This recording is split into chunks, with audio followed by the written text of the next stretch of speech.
Hello students, आज हम start करने जा रहे हैं ग्रेविटेशन का लेक्चर नंबर 1। तो ये लेक्चर बच्चों आपके लिए इंपॉर्टेंट होने वाला है, क्योंकि ये जो है 12th के इलेक्ट्रोस्टैटिक्स से मिलता जुलता चैप्टर है। तो यहाँ पर जो है आपको इसको देखना है। तो आज के लेक्चर में हम देख लेते हैं क्या क्या हम पढ़ने वाले हैं। फिर जो है आपको 12th में भी इस तरह की चीजें मिलेगी, तो आप बहुत रिलेट कीजिएगा इसको। देखें, स्टार्ट करते हैं। सबसे पहले आज के लेक्चर में हम जो है इंट्रोडक्शन की बात करेंगे ग्रेविटेशन की, प्लस जो है लॉ ऑफ ग्रेविटेशन और ग्रेविटेशनल फील्ड और ग्रेविटेशनल एक्सेलरेशन या एक्सेलरेशन ड्यू टू ग्रेविटी जो है उसको हम डिस्कस करने वाले हैं। तो स्टार्ट करते बच्चों। सबसे पहले जो है बात करें लॉ ऑफ ग्रेविटेशन की, है ना। तो लॉ ऑफ ग्रेविटेशन की बात करने से पहले बच्चों जो है इसके बारे में चर्चा करें। तो जो हमारा न्यूटन है ना, न्यूटन से पहले अगर आप देखें तो न्यूटन ने जो है बताया क्या, जो एक एप्पल का जो एग्जांपल है वो हम सभी जो है जानते हैं कि जो है न्यूटन ने बताया कि एप्पल जो है वो गिरा और जो है उसने देखा कि जो है एप्पल अट्रैक्ट हुआ अर्थ की तरफ। तो जो है हर बॉडी नीचे ही क्यों आती है, तो ये जो है क्या हुआ, इसी से ग्रेविटेशन हुआ। इतना ही नहीं है ना, बच्चों को ये बताया जाता है, लेकिन जो है इसी से पहले ही जो गैलीलियो है उन्होंने भी क्या किया, ये बता दिया था कि हर ऑब्जेक्ट जो है अर्थ की तरफ मूव करता है, बता दिया था। लेकिन क्योंकि जो है न्यूटन ने जो है इसको पहले जो है इंट्रोड्यूस करवा दिया, इसलिए जो है न्यूटन का नाम आता है। अदरवाइज जो है गैलीलियो जो थे उन्होंने भी इसके बारे में काफी ज्यादा डिटेल्स बता दी थी न्यूटन से पहले ही। तो जो है ये इस तरीके की चीजें जो है साइंस के फील्ड में चलती रहती है। बहुत सारी चीजें हमने देखी है कि एक साइंटिस्ट कर रहे होते हैं, दूसरे साइंटिस्ट के बाद में लगते हैं, और वो उससे पहले जो है उस चीज को पेटेंट करवा देते हैं, या बहुत सारी जो है आपके जानते हैं कि जो है रिसर्चेस जो है पब्लिश करवा दी, तो वो जो है पहले जो है उनको प्रायोरिटी दे दी जाती है। तो इस तरीके की चीजें होती रहती है ना। तो ग्रेविटेशन जो था, ग्रेविटेशन क्या है, एप्पल का अर्थ की तरफ गिरना ही क्या नहीं है, ग्रेविटेशन नहीं है। ग्रेविटेशन बच्चों इतना वास्ट है, ये जो है सबसे नेचर के अंदर बहुत ज्यादा जो है, अगर हम पहले जो चीज आता है वो क्या है, इलेक्ट्रोस्टैटिक या इलेक्ट्रोमैग्नेटिक फोर्स, वो नेचर में सबसे ज्यादा जो है आपको देखने को मिलता है। देन जो है अगर हम बात करें तो जो ग्रेविटेशनल एक्सेल जो है ग्रेविटेशनल फोर्स जो है वो भी क्या है, बहुत ही ज्यादा वास्टली आप जो है चीजों के बारे में देखते हैं। बहुत जो है इसमें भी ग्रेविटेशन, क्योंकि हर बॉडी के बीच में जो अट्रैक्शन है वो ग्रेविटेशनल फोर्स तो वहां पर है ही। हम इसको इतना वास्टली क्यों नहीं देखते, क्योंकि ये जो वीक फोर्स है इतना ज्यादा हमारे को फील नहीं होता है, लेकिन जो है बड़े ऑब्जेक्ट्स के लिए फील भी होता है। तो देखते हैं इसको। लॉ ऑफ ग्रेविटेशन की बात करें, जो हमने देखा कि न्यूटन जो है जब ऑब्जेक्ट क्या होता है एक दूसरे की तरफ मूव करता है, देन जो है इसको क्या बोल दिया हमने, लॉ ऑफ ग्रेविटेशन के तौर पर जो है इसको एनालाइज करके दिया गया। लेकिन जो अट्रैक्शन अट्रैक्शन हुआ वो एक फोर्स ही तो है, वो क्या है, एक फोर्स है। तो ये जो फोर्स है इसको क्या बोला गया, ग्रेविटेशनल फोर्स। दो ऑब्जेक्ट क्या है, दो ऑब्जेक्ट जो है, ठीक, ये m1 मास है, ये m2 मास है, ये इसकी तरफ किसी फोर्स से मूव कर रहा है, ये क्या होगा, इसकी तरफ किसी फोर्स से मूव करेगा, है ना। तो वो देख लेंगे हम बाद में। हालांकि ये जो है दोनों क्या है, इक्वल फोर्सेस होते हैं। ये भी हमें जो है इसी जो है लॉ को पढ़ने से पता चलता है। तो ये जो फोर्स है ना, इनके बीच में कोई भी डिस्टेंस है, कोई भी डिस्टेंस r हम अज्यूम कर रहे हैं, तो ये जो डिस्टेंस है ये दोनों क्या हो रहे हैं, एक दूसरे की तरफ मूव कर रहे हैं। तो ये जो फोर्स है, ये जो फोर्स है, इस फोर्स को क्या कहते हैं हम, ग्रेविटेशनल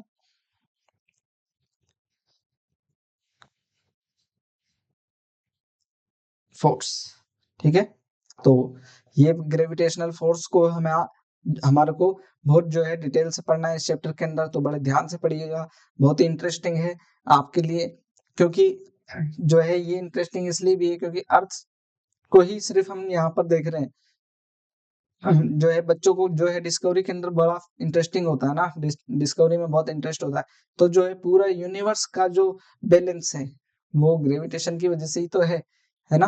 तो ग्रेविटेशन है, हमारा सोलर सिस्टम है, उसका बैलेंस किसकी वजह से, ग्रेविटेशन फोर्स की वजह से, ग्रेविटेशन की वजह से, है ना। तो ये जो चीज है बच्चों हमारे को बहुत ही इंटरेस्टिंग है। और यूनिवर्स तो किसको अच्छा नहीं लगता, हम जो है जानना चाहते हैं कि यूनिवर्स क्या है, उसके बारे में और क्या, क्योंकि हम जो है वही, हम तो यहाँ पर इतने से है ना, ठीक।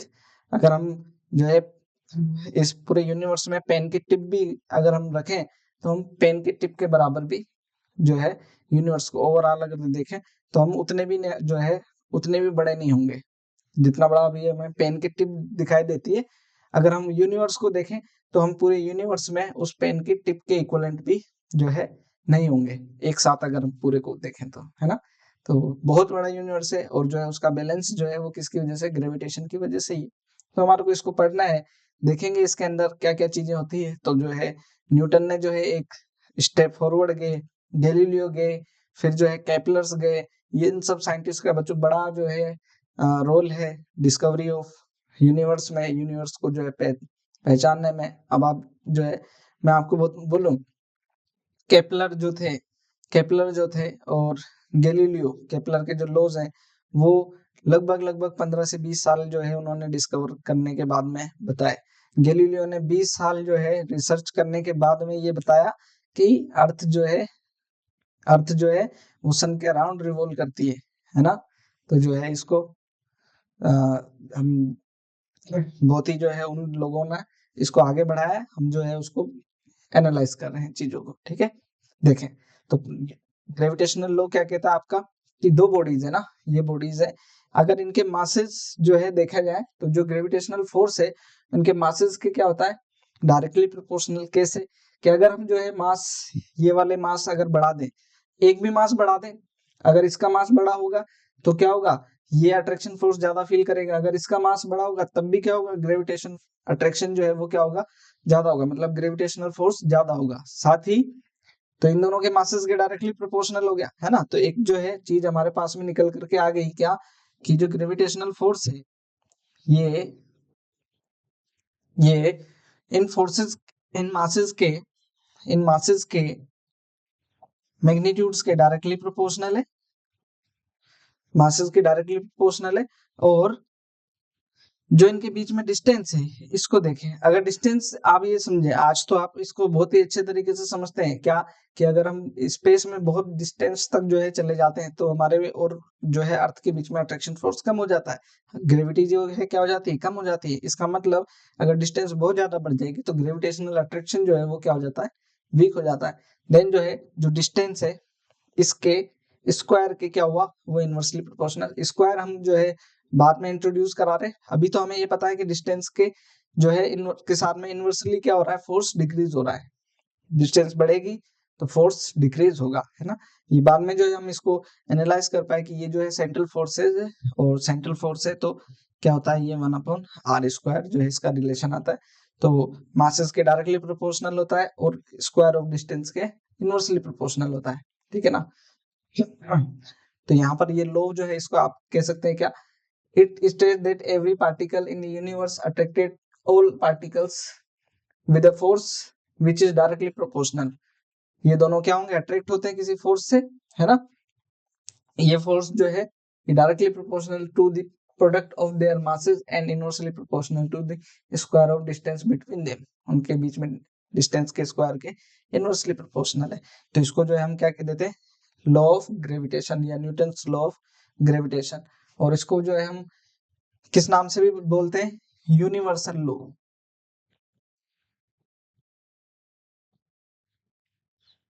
Law of gravitation.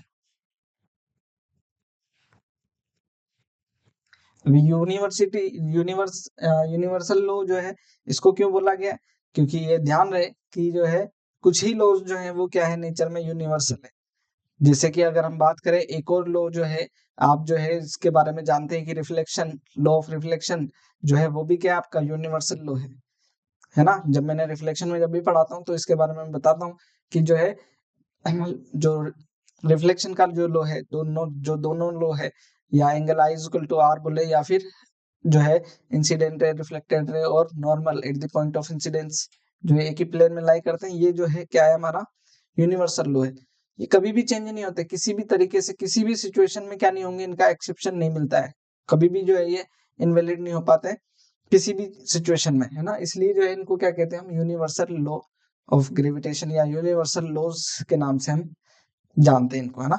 तो यहाँ पर जो है ये हमारा जो है ये फोर्स, मान लीजिए आप इसको ठंड में देखें, गर्मी में देखें, हाई प्रेशर पे देखें, लो प्रेशर पे देखें, जो है किसी मीडियम में देखें, वाटर में देखें, ये दो पार्टिकल्स के बीच में अभी इतने डिस्टेंस पर अगर ये फोर्स जो है मान लीजिए 10 न्यूटन है, तो जो है हमेशा ही क्या है वो फिर 10 न्यूटन है। आप यहाँ पर अर्थ पर मेजर करें या फिर क्या करें किसी दूसरे प्लेनेट पर जो है मेजर करें, हमेशा ही ये फोर्स क्या रहेगा, कांस्टेंट रहता है। यहाँ पर जो ये प्रोपोर्शनलिटी है, ठीक, ये जो प्रोपोर्शनलिटी इसको जब हम देखते हैं तो ये जो है प्रोपोर्शनलिटी का साइन, इसको हम कांस्टेंट में जब प्रोपोर्शनलिटी का साइन हटाते हैं, जो ये कांस्टेंट आता है इसको बोलते हैं जी। ये हो गया क्या, m1 m2 by R square, ठीक है। तो ये जो जी है इसको बोला जाता है क्या, universal gravitational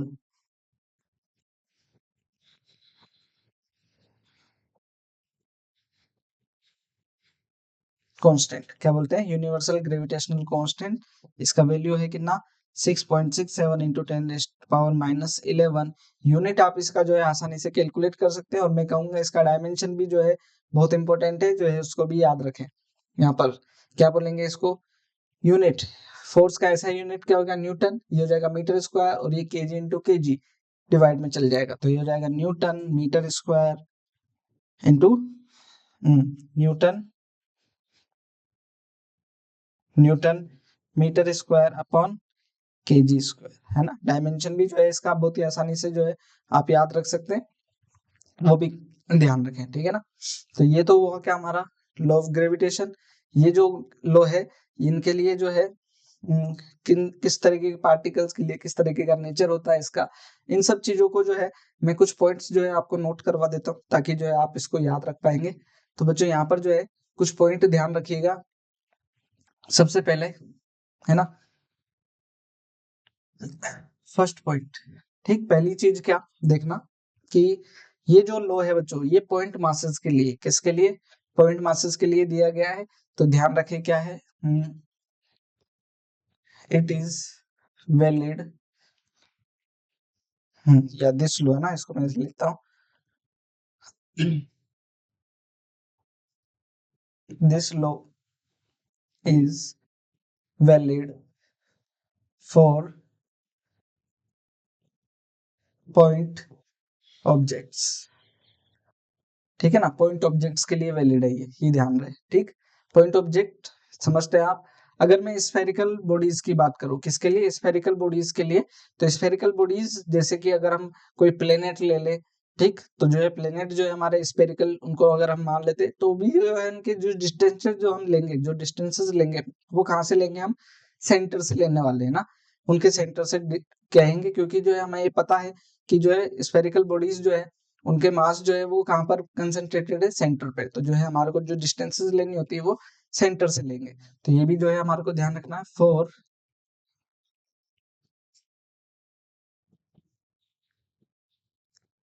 spherical bodies, for spherical bodies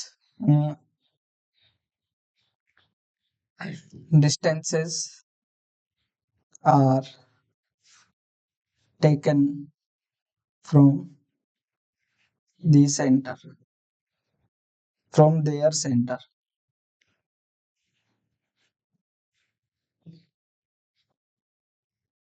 ठीक है ना, उनके सेंटर से हमारे को डिस्टेंस लेनी होती है।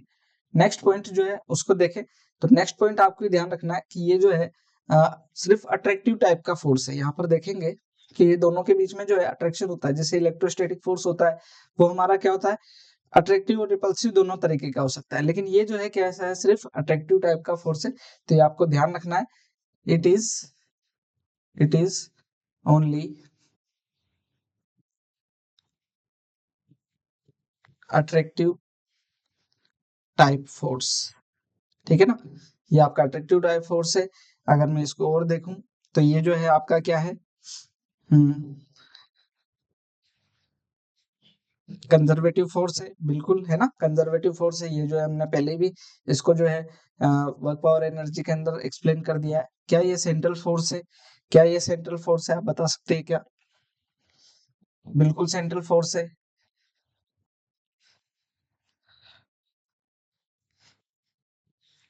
ठीक है ना। सेंट्रल फोर्स किस तरीके से कह रहे हैं, या मैंने आपको बताया था, ये मास जो है एक मास को फिक्स करो, एक एक को फिक्स करो और दूसरे को क्या करो, ऐसे सर्कल पे मूव कराओ। तो जो फोर्स जो दिख रहा है क्या वो रेडियल डायरेक्शन में है क्या? अगर वो रेडियल डायरेक्शन में है तो क्या है, वो सेंट्रल फोर्स है। इसमें यहाँ पर ऐसा ही दिखाई देगा, तो क्या कहेंगे यहाँ पर, ये सेंट्रल फोर्स है। ठीक है ना। 6, ये क्या है, वीकेस्ट फोर्स इन नेचर। जो हम नेचर में फोर्सेस पढ़ते हैं, कौन से, gravitational force, electromagnetic force, nuclear force और वीक फोर्स। तो जो है उसके अंदर जो है ये क्या है, सबसे वीक टाइप का फोर्स है ना। आगे देखें, अगर हम इसको देखें तो मैं यहाँ पर हम कह सकते हैं क्या, कि ये जो फोर्स है बच्चों, ये एक्शन रिएक्शन पेयर के फॉर्म में होता है। क्या रहे, ये these are in action reaction pair, हमेशा क्या होंगे, एक्शन रिएक्शन पेयर की फॉर्म में ये रहने वाले हैं ना। तो कुछ पॉइंट्स है बच्चों, इनका जो है आपको जरूरी तौर पर ध्यान रखना है। ठीक, आगे देखेंगे, यहाँ से इसी से रिलेटेड जो है कुछ छोटे छोटे जो क्वेश्चन है हमारे को वो देखना है। अच्छा, एक पॉइंट और जो है हमारे को लिख लेना चाहिए, यहाँ पर मैं लिख देता हूँ 8th पॉइंट। ठीक, this force do not depends on the, है ना, on the nature of the medium. ठीक है ना, मीडियम। ठीक, क्योंकि अगर हम जो है इसी तरीके से जब हम पढ़ेंगे इलेक्ट्रोस्टैटिक, ठीक है ना, इलेक्ट्रोस्टैटिक्स जब भी पढ़ेंगे तो वहां पर जो फोर्स आएगा, कूलम्ब फोर्स जो आएगा ना, जिन बच्चों ने पढ़ रखा होगा वो जानते हैं इस चीज को। जब ये कूलम्ब फोर्स पढ़ेंगे बच्चों, तब उस टाइम पर जो फोर्स आता है हमारे पास में इसी तरीके की फॉर्म में आता है ना, इसी तरीके की फॉर्म में आता है, लेकिन वो फोर्स मीडियम पे डिपेंड करता है। ये फोर्स मीडियम पे डिपेंड नहीं करता है ना, डू नॉट डिपेंड मैंने लिखा है। तो ये जो है इस चीज को आपको अच्छे से लिखना है, याद रखना है, सॉरी, है ना। ठीक, एक नोट के अंदर बच्चों एक जो है हम यहाँ पर चीज देख रहे हैं, वेक्टर फॉर्म। जो हमने जो हम ग्रेविटेशनल फोर्स जो देख रहे हैं उसका वेक्टर फॉर्म देखें, तो यहाँ पर हम ऐसा कह रहे हैं, देखिएगा कि एक हमारा कोऑर्डिनेट है, कोऑर्डिनेट के अंदर यहाँ पर देखें तो एक मास m1 है, इसका पोजीशन क्या है, इसका पोजीशन r1 वेक्टर है। ठीक, ये कोऑर्डिनेट जो का जो है ओरिजिन है यहाँ पर, और इसका पोजीशन क्या है, r2 वेक्टर है। ठीक, ये r1 वेक्टर, ये r2 वेक्टर, इन दोनों के बीच में जो डिस्टेंस है, इसको अगर आप देखें तो ये m2 मास है हमारा, ये अगर इधर अट्रैक्ट हो रहा है ना, इधर मूव कर रहा है, ठीक, तो इसका पोजीशन वेक्टर इधर की तरफ अगर मैं लूं तो ये हमारा क्या होगा, अगर ट्राइंगल रूल से करें तो ये क्या हो जाएगा, ये इस डायरेक्शन में r1 vector plus r vector is equal to r2 vector, then r vector is equal to क्या हुआ हमारा, r2 vector minus r1 vector. ठीक है, तो ये r vector is equal to क्या हुआ हमारा, r vector is equal to क्या हो जाएगा हमारा, r2 vector minus r1 vector, ऐसा है ना। इसको हम डेल्टा r बोल सकते हैं, कोई दिक्कत नहीं है। यहाँ पर देखें, फोर्स फोर्स ऑन, ये इस पर फोर्स ऑन 1 ड्यू टू 2, ऐसा देख रहे, तो इसको अगर हम देखें तो ये आएगा हमारा क्या, g m1 m2 upon distance क्या है इन दोनों के बीच में, ये वाला डिस्टेंस r2 माइनस r1 है ना, वेक्टर, इसका मैग्नीट्यूड ले रहे हैं। ठीक, तो ये इसका स्क्वायर हो जाएगा, और अगर इसको वेक्टर फॉर्म में बनाना है तो इसका यूनिट वेक्टर क्या हो जाएगा, यूनिट वेक्टर अगर हम लगाएं तो ये जो है r21 कैप जो है क्या होगा हमारा, r21 कैप क्या हो जाएगा, यूनिट वेक्टर हो गया। तो अगर 12 हो गया, ठीक, तो यहाँ पर जो है f12 vector is equal to ये हो गया हमारे पास में g m1 m2 upon r21 minus r2 vector minus r1 vector का मैग्नीट्यूड। इसको हम क्या लिख सकते हैं, r2 vector minus r1 vector upon r2 minus r1 vector का मैग्नीट्यूड, ऐसा। तो ये जो है f21 वेक्टर जो है 12 वेक्टर जो है हमारा, ये क्या हो जाएगा, ये हो जाएगा g m1 m2, ये हो जाएगा r2 माइनस r1 वेक्टर का cube into R2 minus R1, ऐसा। तो ये वेक्टर फॉर्म हुआ। अगर मैं ये फोर्स ऑन 1 ड्यू टू 2, अगर मैं फोर्स ऑन 2 ड्यू टू 1 अगर कैलकुलेट करूं तो ये क्या होगा, देखें, ये होगा F21 vector is equal to क्या हो जाएगा, G M1 M2 upon R1 vector minus R2 vector का होल क्यूब, और ये हो जाएगा R1 vector minus R2 vector, ऐसा है ना। अगर इसमें और इसमें डिफरेंस देखें तो मैं अगर यहाँ बाहर ले लूं माइनस, तो यह क्या जाएगा R2 माइनस R1, यहाँ पर माइनस लेने से कोई फर्क पड़ेगा नहीं, क्योंकि ये तो जो है मैग्नीट्यूड है हमारा ना, ये मैग्नीट्यूड है। तो क्या होगा हमारे पास में, देखें ये क्या हो जाएगा, F21 vector is equal to minus F12 vector, ये हमारा क्या हो गया, वेक्टर फॉर्म हो जाएगा। फिर ये वेक्टर फॉर्म तो हम पढ़ ही रहे हैं, लेकिन ये यहाँ से क्या पता चला कि ये एक्शन रिएक्शन पेयर भी है। क्या है ये, एक्शन रिएक्शन पेयर भी तो है ना, ये हमने लिखा भी था अभी नोट्स में, है ना। तो ये जो है आप इसको ध्यान रखें बच्चों, ठीक। आगे बढ़े, आगे जो है कुछ जो है यहाँ पर मैं क्वेश्चंस लेकर के आया हूँ, तो बड़े ही जो है इंटरेस्टिंग क्वेश्चन है और बहुत जो है इंपॉर्टेंट क्वेश्चन है, आपको जो है इन सबसे बहुत कंसेप्ट क्लियर करने में हेल्प मिलेगी। तो पहला क्वेश्चन देखते हैं बच्चों, क्या कह रहे हैं, gravitation is the phenomena of interaction between, किस तरीके का फेनोमेना है, किन दो बॉडीज के बीच में, क्या ये पॉइंट मासेस के लिए ओनली, ठीक, point masses only, any arbitrary shaped masses, किसी भी शेप के लिए वैलिड है क्या, प्लेनेट ओनली, और नन ऑफ दीज। तो यहाँ पर देखें ग्रेविटेशन, जो हमने लॉ ऑफ ग्रेविटेशन पढ़ा है, ये अभी हमने लिखा कि ये किसके लिए वैलिड है, पॉइंट मासेस के लिए। तो ये पॉइंट मासेस के लिए तो यहाँ ठीक है, लेकिन एक जो चीज है ये यहाँ पर प्लेनेट्स जो स्फेरिकल शेप के लिए, लेकिन क्या कह रहे हैं यहाँ पर ओनली यूज कर लिया, तो मतलब क्या सिर्फ प्लेनेट्स के लिए, क्या ऐसा नहीं है ना, तो जो है पॉइंट मासेस के लिए है ये वैलिड है ना, ध्यान रहे।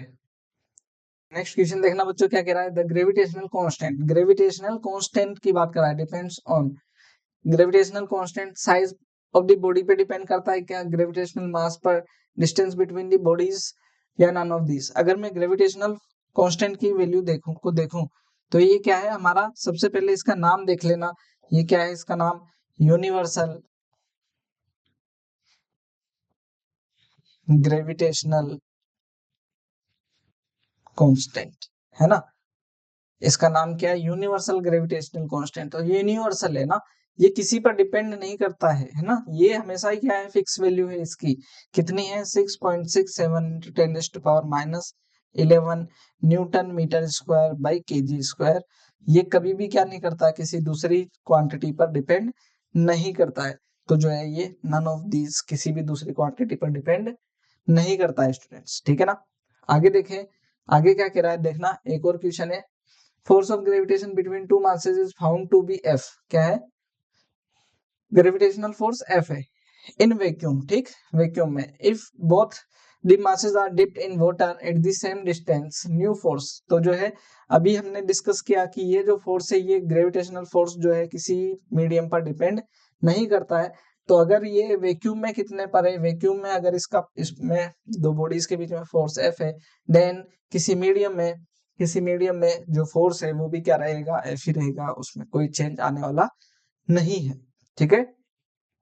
आगे देखते हैं, ठीक, ये क्वेश्चन है ना, ये जो है डिस्टेंसेस के लिए जो हमारा क्वेश्चन है, इसको देखें क्या कह रहे, 2 पॉइंट मासेस M और 4M are separated by distance D on a line. A third point mass M naught is placed at a point on the line such that net gravitational force on it is 0. जो net gravitational force है वो क्या है, जो है 0 है, ठीक। The distance of the third that point from the M मास से जो है उसकी डिस्टेंस क्या होगी, ये पूछा जा रहा है, ठीक है।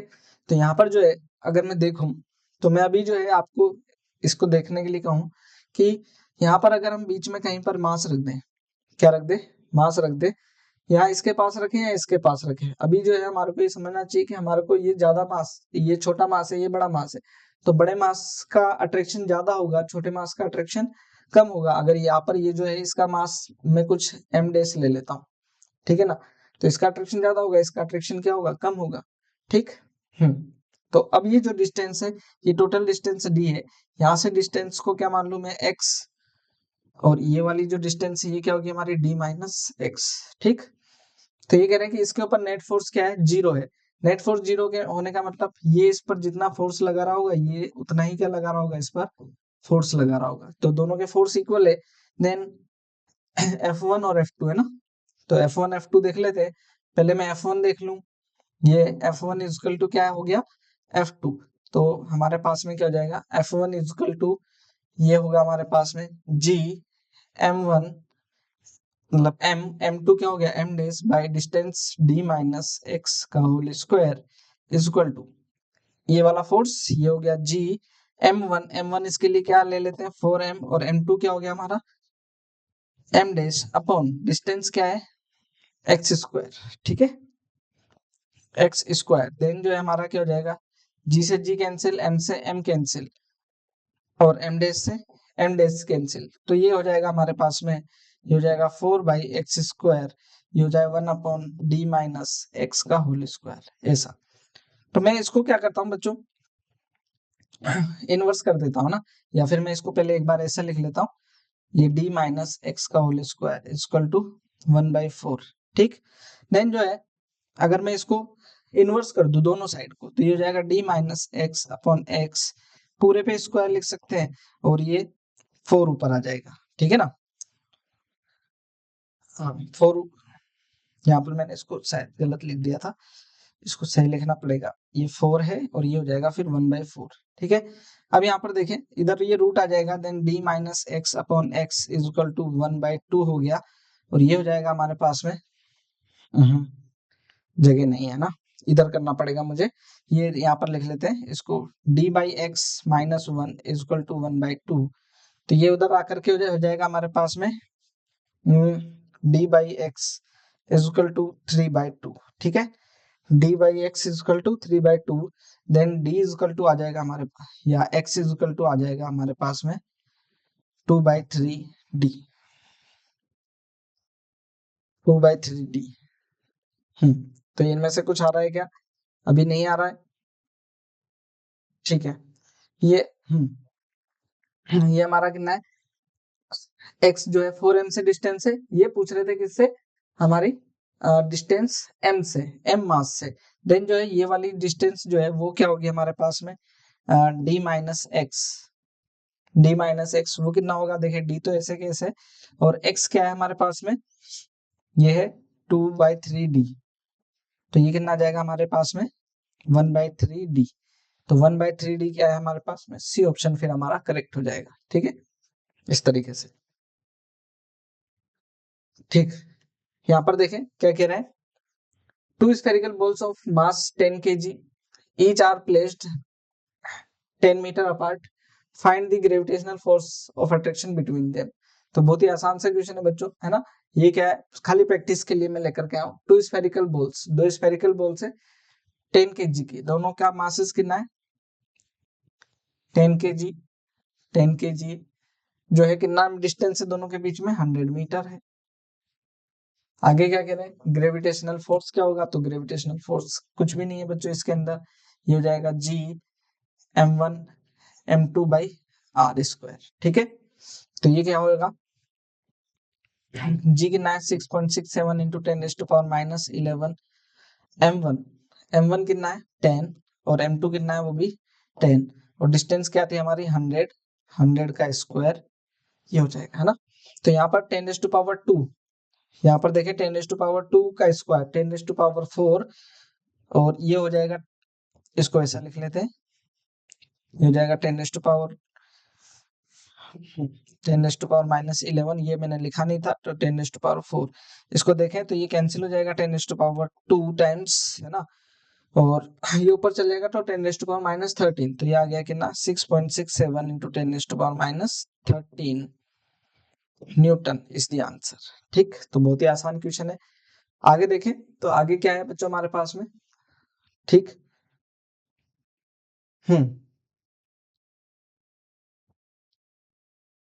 क्या कहने देखना, two spherical two solid spheres of same size, ठीक है ना, सेम साइज है, of certain metal are placed in contact with each other, जो है दोनों को क्या कर रखा है, एक दूसरे के कॉन्टेक्ट में रख रखा है, to that gravitational force acting between them is directly proportional to fourth power of their radius, radius की फोर्थ पावर के डायरेक्टली प्रोपोर्शनल है, ये हमारे को प्रूव करना है। यहाँ पर देखना टू स्फेरिकल बॉडीज है ना, दो स्फेरिकल बॉडीज है, सेम साइज है, सेम साइज है मतलब दोनों की रेडियस क्या है, m है, दोनों r है, दोनों की रेडियस क्या है, r है, कॉन्टेक्ट में रखिए, प्रूव दैट ग्रेविटेशनल फोर्स, ठीक, यहाँ पर इसका मास भी जो है हम दोनों का क्या ले लेते हैं, m, सेम साइज बोल रखे, दोनों के सेंटर के बीच में डिस्टेंस क्या है बच्चों, अगर यहाँ पर देखें तो ये कितनी है, 2r डिस्टेंस है, कोई दिक्कत नहीं होनी चाहिए। अभी यहाँ पर जो है इनके बीच में ग्रेविटेशनल फोर्स अगर आप देखें तो ये g m1 m2 upon distance क्या है, 2r का स्क्वायर, यहाँ पर प्रोपोर्शनल टू रेडियस के बारे में पूछ रहा है, तो यहाँ पर जो है मास को जो है हम चेंज कर लें, अगर हम देखें तो mass is equal to volume into density लिख सकते हैं, तो वॉल्यूम क्या है 4/3 pi r cube, volume into density, और इसके लिए भी क्या हो जाएगा, ऐसे हो जाएगा, तो यहाँ पर क्या हो जाएगा 4/3 pi r cube into density, ये हो जाएगा, देन ये हो जाएगा 4r स्क्वायर, 4r स्क्वायर, अगर मैं यहाँ पर देखूं तो ये जो है कैंसिल हो जाएगा, r टाइम्स यहाँ बच जाएगा r टू दी पावर 4, और बाकी टर्म्स को देख लेना, ये सभी जो है क्या है, कांस्टेंट टर्म है, ये आ जाएगा हमारा r टू दी पावर 4 के डायरेक्टली प्रोपोर्शनल आ जाएगा ग्रेविटेशनल फोर्स, तो जो है हमारा प्रूव हो जाएगा, है ना, क्या फोर्थ पावर के डायरेक्टली प्रोपोर्शनल होती है, ठीक। तो इस तरीके से हम बच्चों इन चीजों को सोल्व कर सकते हैं, ठीक।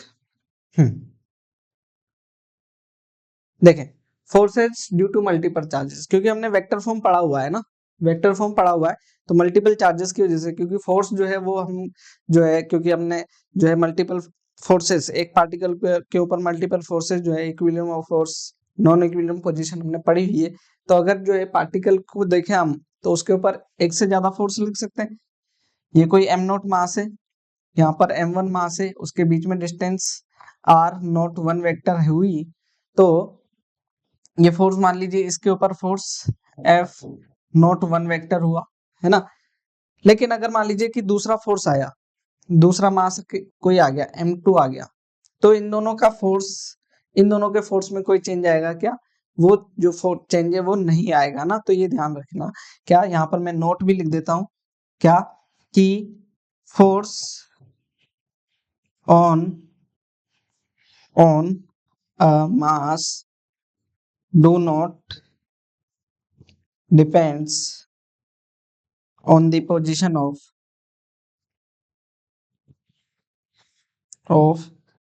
other masses, किसी और मास की वजह से कि पोजीशन ये कहीं पर भी हो उस पर उससे डिपेंड नहीं करता है, तो यहाँ पर जो फोर्स होगा वो क्या होगा, r2 1 नोट, तो जो है क्या डिस्टेंस है, यहाँ पर जो फोर्स होगा वो क्या हो जाएगा, F0 2 वेक्टर, इस तरीके से मल्टीपल चार्ज मासेस होंगे, तो मल्टीपल मासेस की वजह से ये जो है, अगर मैं यहाँ बोलूँ कि यहाँ पर क्या है, m3 मास है, तो ये फोर्स क्या हो जाएगा, यहाँ पर F0 3 हो जाएगा, ये डिस्टेंस r0 3, ऐसे dash dash dash infinite nth जो है क्या है मास हो, तो mn, ये डिस्टेंस क्या हो जाएगी, r0 n वेक्टर, और ये जो है यहाँ पर जो अट्रैक्शन होगा इसका, ये हो जाएगा F0 n वेक्टर हो जाएगा, ठीक है।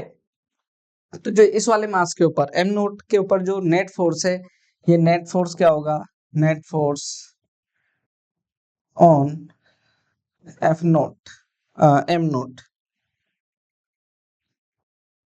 m0 के ऊपर नेट फोर्स जो होगा वो क्या होगा, F0 vector is equal to F1 vector plus F2 vector plus F3 vector dash dash dash Fn vector, क्योंकि ये फोर्स क्या है, वेक्टर क्वांटिटी, तो वेक्टर फॉर्म में ऐड हो गया, इसको हम बोलते हैं क्या, प्रिंसिपल ऑफ सुपरपोजिशन, ये क्या है आपका principle of superposition of forces, ठीक है, इसको तो ये ध्यान रख सकते हैं आप, इसको अच्छे से, बहुत ही आसान चीज है, जो है सिंपली जो है क्या करते हैं, जो फोर्स है उसको वेक्टर फॉर्म में ऐड कर दें बस, ठीक है। कुछ क्वेश्चन है यहाँ पर इसको हम करके देख लेते हैं। जैसे कि हमारे पास में ये एक क्वेश्चन है जिसमें देखें क्या कह रहे हैं कि 3 particles है A, B, C, each of mass m lying on the corners पे of an equilateral triangle. If the particle A is released, keeping the particle B and C fix the magnitude of instantaneous acceleration of A. A का जो है acceleration पूछ रहे हैं आपसे। यहाँ पर कैसे कैलकुलेट करना है उसको देखें। यहाँ पर क्या करें, ए का एक्सेलरेशन, तो ए के ऊपर नेट फोर्स कैलकुलेट कर लो। नेट फोर्स कैलकुलेट कर लिया, देन जो है आप एक्सेलरेशन कैलकुलेट कर सकते हो यहाँ पर। ठीक है, देखें किस तरीके से। यहाँ पर नेट फोर्स क्या हो जाएगा, F equal to F1 vector plus F2। इस तरीके से जो है आप नेट फोर्स कैलकुलेट कर सकते हो। इसकी वजह से और इसकी वजह से फोर्स F1 और इसकी वजह से फोर्स F2। फोर्स F1 क्या है हमारे पास में देखना, G M1 M2 by L square, और इसकी वजह से होगा क्या, अच्छा क्योंकि वेक्टर भी है तो ये वेक्टर भी ध्यान रखना हमारे को। यहाँ पर वेक्टर जो है इस तरीके से नहीं करके फिर हमारे को दूसरे तरीके से, क्योंकि आप जो है डायरेक्ट जो है चीजें सोल्व नहीं कर पाएंगे ना, क्योंकि आपको एंगल अगर पता नहीं है तो 60 डिग्री एंगल के लिए आप कैसे वेक्टर फॉर्म लगा लोगे, है ना। यहाँ पर आपको यूनिट वेक्टर पता नहीं होगा, तो आप जो है यहाँ पर फिर क्या करते हैं, मैग्नीट्यूड की फॉर्म में सोल्व कर लेते हैं। और मैग्नीट्यूड की फॉर्म में क्या होता है हमारे पास में result, F1 vector plus F2 vector plus 2F1 F2 cos theta, ऐसा है ना। देन जो है आप क्या करो, कैलकुलेट कर लो यहाँ पर। अच्छा दोनों फोर्सेस इक्वल है, देन ये कितना हो जाएगा हमारे पास में F1 square plus F1 square plus 2F1 cos 60 आ रहा है ना, cos 60 कितना होता है 1/2 से 2 कैंसिल हो जाएगा, ये भी क्या हो जाएगा हमारा F1 स्क्वायर हो जाएगा। तो ये √3 F1 और F1 क्या है हमारे पास में, ये हो जाएगा G M1 M2 by L square. तो क्या आ गया, √3G M square by L square हमारा जो है ये फोर्स आ गया, है ना, फोर्स आ गया। तो फोर्स आ गया तो देन जो है हमारे पास में क्या आ जाएगा, ये फोर्स आ गया, देन एक्सेलरेशन क्या आ जाएगा, acceleration A equal to F by M। F क्या हमारा √3G M square by L square by M, तो ये कैंसिल हो जाएगा। A इक्वल टू आ गया √3G M by L square, तो ये एक्सेलरेशन हो जाएगा हमारे पास में D। ठीक है, तो इस तरीके से हम क्वेश्चन सोल्व कर सकते हैं। नेक्स्ट देखना क्या कह रहे हैं, find net force on 2 kg and 3 kg and 4 kg particles. इसके ऊपर net force note find net force on 2 kg के ऊपर जो है नेट फोर्स पूछ रहे 3 kg और 4 kg पार्टिकल की वजह से। तो यहाँ पर डिस्टेंसेस दे रखी है, नेट फोर्स कैलकुलेट करना है, कैसे कैलकुलेट करना है देखें।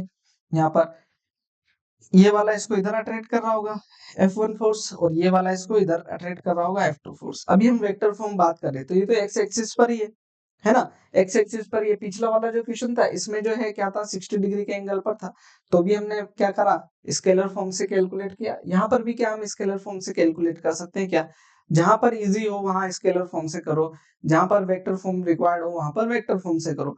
अगर वेक्टर फॉर्म भी देखोगे तो ये पॉजिटिव ले लो, ये नेगेटिव ले लो, कोई दिक्कत नहीं।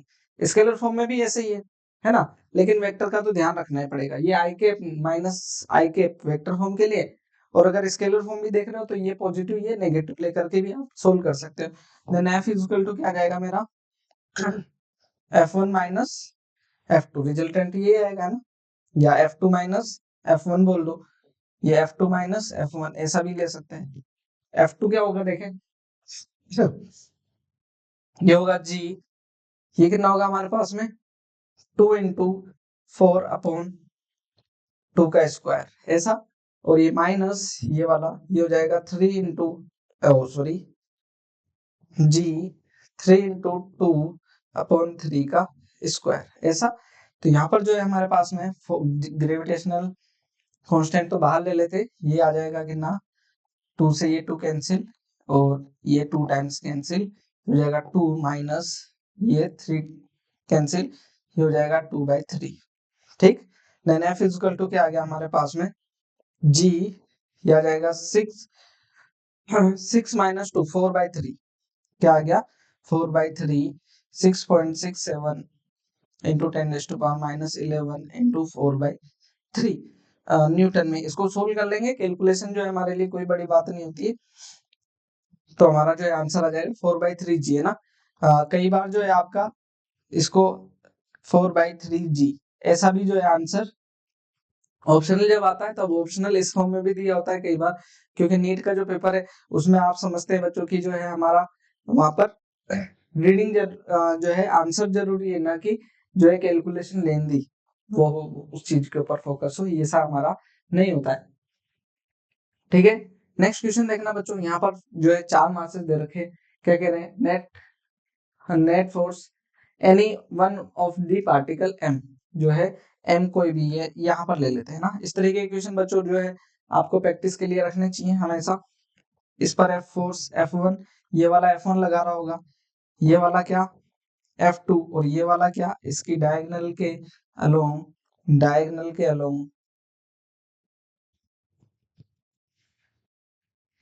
ये क्या हो जाएगा F3। तो बस जो है हमारे लिए आसान हो गया। पहले क्या करें, इन दोनों का रिजल्टेंट देखें बच्चों। ये 90 डिग्री पर है, दोनों फोर्स इक्वल होंगे क्योंकि इधर भी m है इधर m है, डिस्टेंस a है, तो ये दोनों फोर्स इक्वल हुए। F1 इज इक्वल टू क्या है हमारे पास में F2, F1 is equal to क्या है F2 है। तो F1 और F2 90 डिग्री पर है, तो उनका रिजल्टेंट क्या आएगा 45 डिग्री पर आएगा, मतलब इसी के अलोंग आएगा F डैश आने वाला है, और F डैश और F3 क्या हो जाएंगे, फिर ऐड हो जाएंगे ना। पहले मैं F1 F2 देख लेता हूँ, वो क्या होंगे हमारे पास में JM² ये हो गया क्या फोर्स हो गया, और F3 ये जो है हमारा F3 इसको भी देख लेते हैं क्योंकि ये भी काम आने वाला है। ये GM², ये जो डिस्टेंस है ये कितनी है हमारी √2a, कितनी है ये √2a, तो ये हो जाएगा √2a का होल स्क्वायर, ठीक है ना। तो कितना हो जाएगा ये GM² 2a², ये F3 हो जाएगा। अगर मैं F2 और F3 देखता हूँ ना, तो इन दोनों का रिजल्टेंट जो आ रहा है F डैश आ रहा है, तो F डैश को भी देख लेते हैं पहले। F डैश क्या है हमारा, ये आ रहा है F1² plus F1² plus 2 F1², और यहाँ पर कितना आएगा cos 90, वो हो गया 0, तो ये हो गया हमारा 0, तो ये हो जाएगा √2 F1, ये √2 F1 कितना है हमारा GM²/a²। तो यहाँ F जो है रिजल्टेंट, F रिजल्टेंट वो क्या आ जाएगा F3 प्लस F डैश, क्योंकि ये दोनों तो सेम डायरेक्शन में, ये सिंपली क्या हो जाएगा ऐड हो जाएगा। Then F is equal to क्या आ जाएगा F3 क्या है हमारे पास में, ये है GM² 2a² plus F dash क्या है हमारे पास में, ये है √2 GM²/a², ठीक है। तो जो है हमारे पास में GM²/a², ये आ जाएगा 1/2 प्लस √2 इज द आंसर, ठीक है ना। और उसका डायरेक्शन क्या होगा, ये डायरेक्शन भी ध्यान रखें, ठीक है। नेक्स्ट जो है भर के क्वेश्चन करने हैं बच्चों हमारे को, जब तक अच्छी प्रैक्टिस नहीं होगी देन जो है आप सोल्व नहीं कर पाएंगे ना आगे चल करके चीजों को। Infinite particles of mass m, infinite particles है, ठीक, are place x is equal to 1 पर ये रखा हुआ है, x इज इक्वल टू 2 पर ये रखा है, x इज इक्वल टू 4 पर ये रखा है, ऐसे इनफाइनाइट तक रखे हुए। Find the magnitude of gravitational force at origin, ठीक है ना। ओरिजिन पर ग्रेविटेशनल फोर्स जो है वो पूछा जा रहा है आपसे, क्या हो जाएगा देखें यहाँ पर, देखें ये वाला इधर लगाएगा F1, ये इधर F2, ये इधर F3, इस तरीके से ऐड होते चले जाएंगे इनफाइनाइट तक। देन जो है क्या होगा F is equal to F1 plus F2 plus F3 dash dash dash dash Fn, infinity वाला है ना, इंफिनिटी वाला, तो चलता जाएगा इंफिनिटी तक। यहाँ पर देखें क्या होगा, फिर F इज इक्वल टू इसकी वजह से ये हो जाएगा GM²/1 का स्क्वायर प्लस ये हो जाएगा GM² ये कितना डिस्टेंस हो गया 2 का स्क्वायर यहाँ पर देखें ये क्या हो जाएगा GM²/4 का square dash dash dash infinity तक चलता जाएगा ऐसे, है ना। ऐसे इंफिनिटी तक चलता जाएगा। तो यहाँ पर अगर मैं कॉमन देखता हूँ तो यह आ जाएगा GM² कॉमन आ गया 1 प्लस 1/2 का स्क्वायर प्लस 1 इसको देखें अगर इसको मैं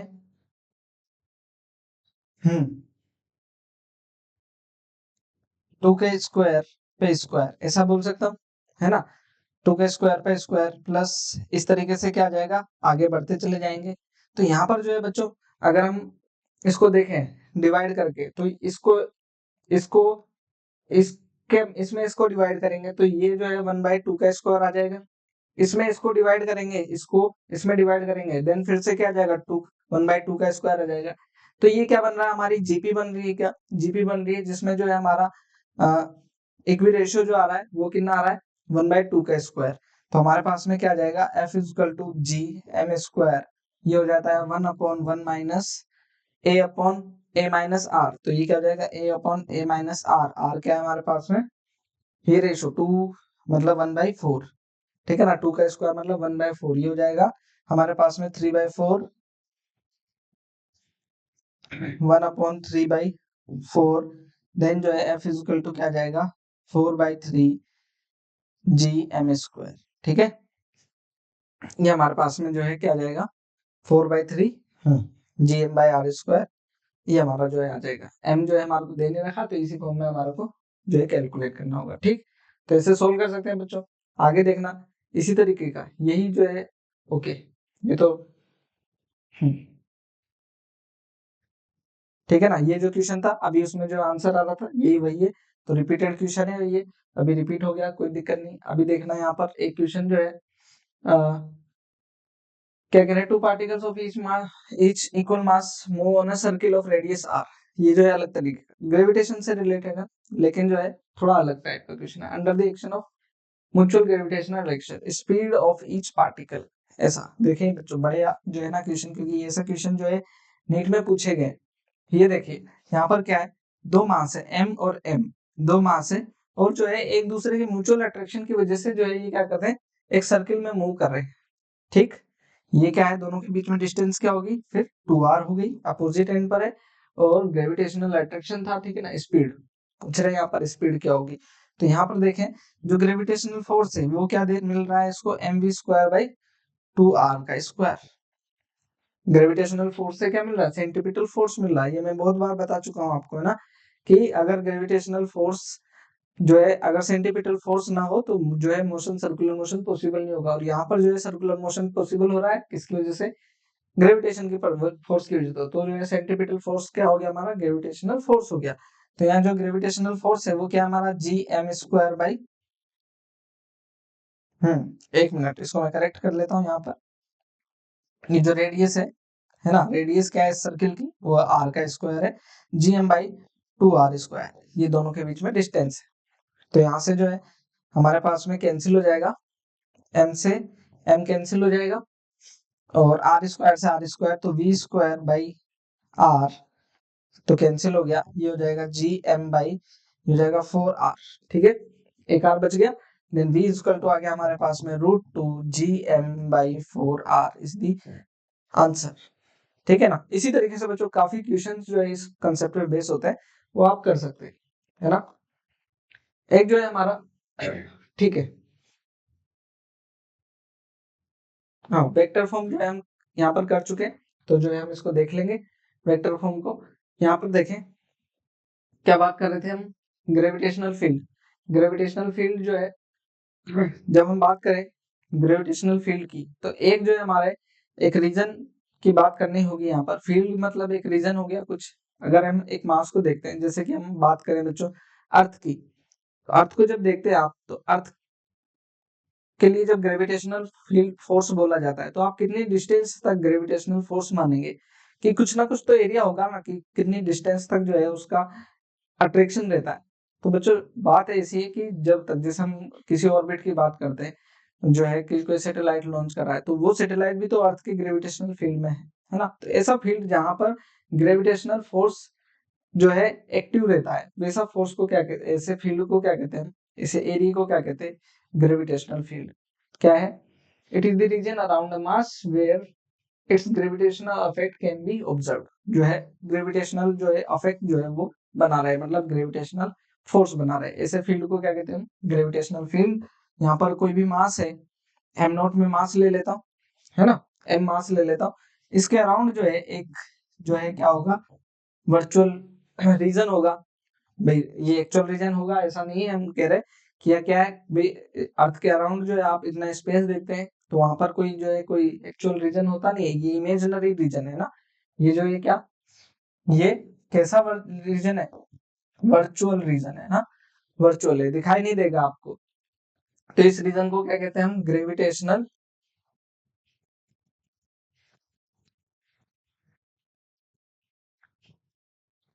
फील्ड। अच्छा, ग्रेविटेशनल फील्ड की जब बात कर रहे हैं तो जब ऐसा बात कही थी कि भाई जो है अर्थ के बाहर तक जो है क्या है, बहुत जो है ऑर्बिट्स जो देखते हैं उसके भी बाहर तक ग्रेविटेशनल फील्ड है, तो ये कितने डिस्टेंस तक हो सकता है।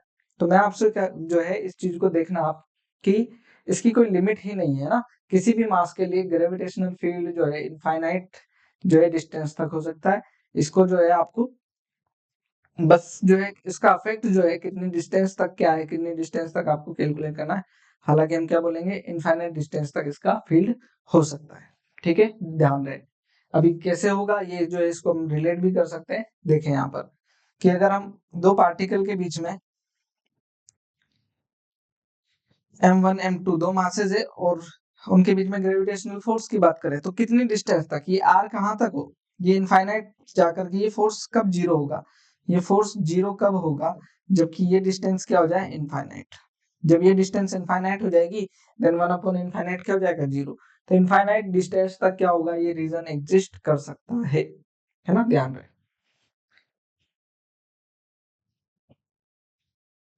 ठीक, आगे देखें। एक जो है इंपॉर्टेंट जो है हमारे लिए टर्म है, ग्रेविटेशनल फील्ड इंटेंसिटी। तो ग्रेविटेशनल फील्ड इंटेंसिटी क्या होती है, इसको समझे बच्चों कि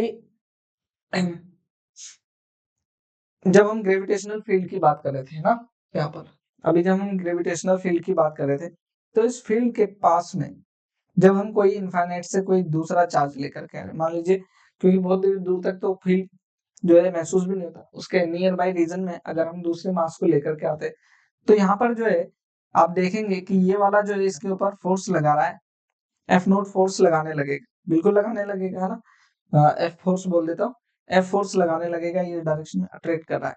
अच्छा, ये फोर्स कितना ज्यादा होगा या कितना कम होगा, उसको एक नई टर्म बना दी गई, है ना, नई टर्म बना दी गई। वो जो टर्म है नई, उसको क्या बोला गया, ग्रेविटेशनल फील्ड इंटेंसिटी।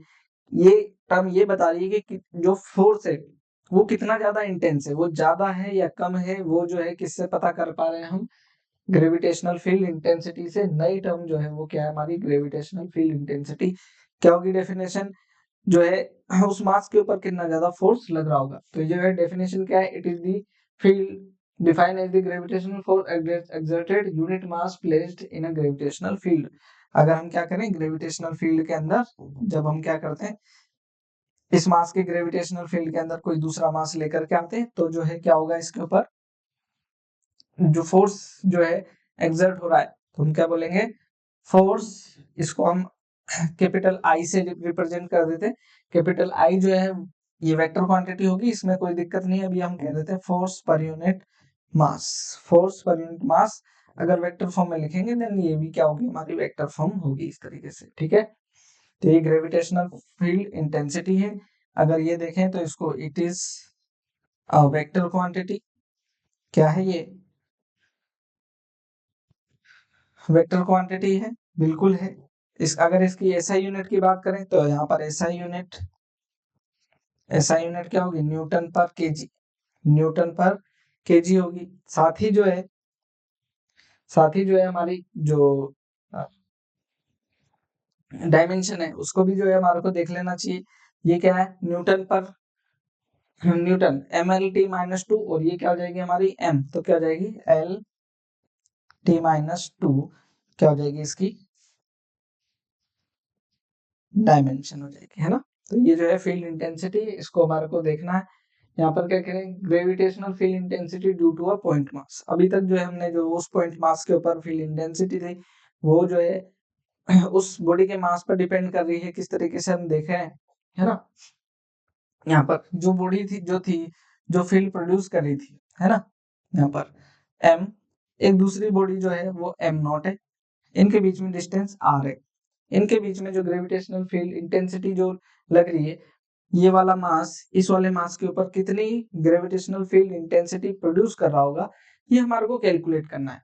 तो यहाँ पर देखें, अगर मैं यहाँ पर फोर्स देखूं, F इक्वल टू क्या है, जी m1 m2 m not by r square, ऐसा बोलेंगे।